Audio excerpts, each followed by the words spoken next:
Bonjour, je suis Santov Benjo, porte-parole de la direction de la diplomatie publique d'Israël, ici pour vous fournir des mises à jour quotidiennes et des nouvelles en français. L'infrastructure terroriste où 21 de nos braves soldats sont morts a finalement été détruite lors d'une vaste opération coordonnée et menée en leur honneur.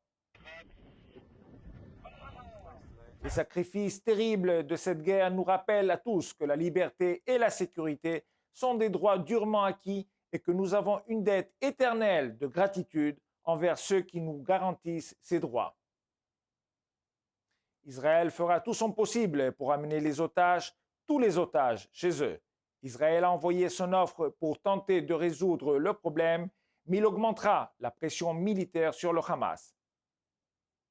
La guerre se poursuivra tant que les otages resteront en grand danger dans les tunnels de la bande de Gaza.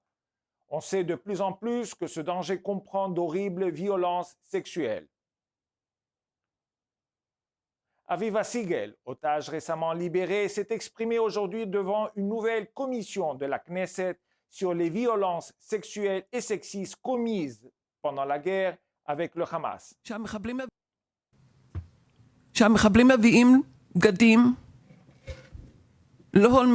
Les terroristes apportent des vêtements inappropriés, des vêtements de poupées et transforment les filles en poupées.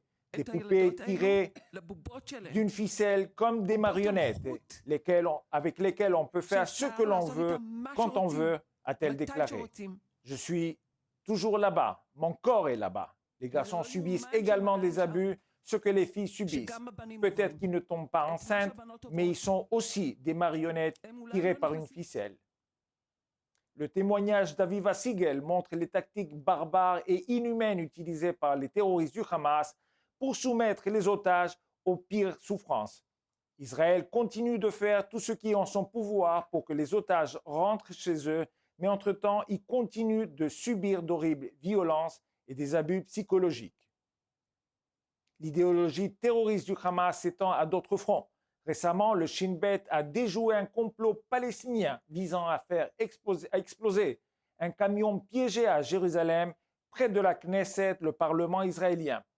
2 habitants de Jérusalem-Est ont été arrêtés après avoir acheté du peroxyde d'hydrogène pour fabriquer des explosifs destinés à tuer des civils israéliens. Les 2 hommes sont soupçonnés d'être des partisans de l'ISIS et avaient rédigé des carnets contenant des plans détaillés d'attaques terroristes.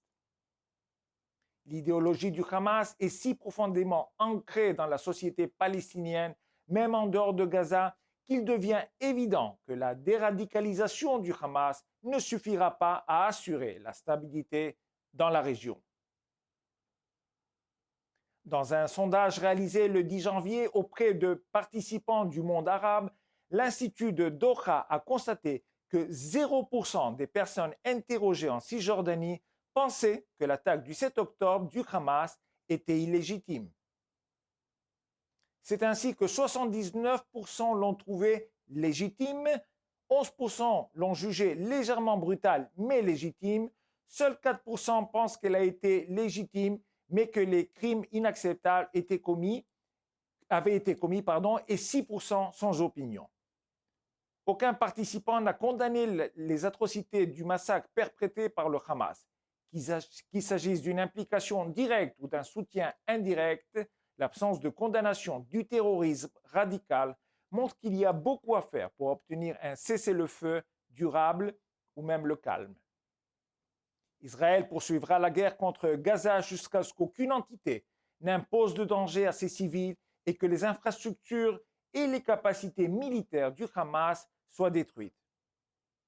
Comme toujours, nous sommes à votre disposition 24 heures sur 24 pour répondre à vos questions aux coordonnées indiquées à l'écran. Merci de votre attention.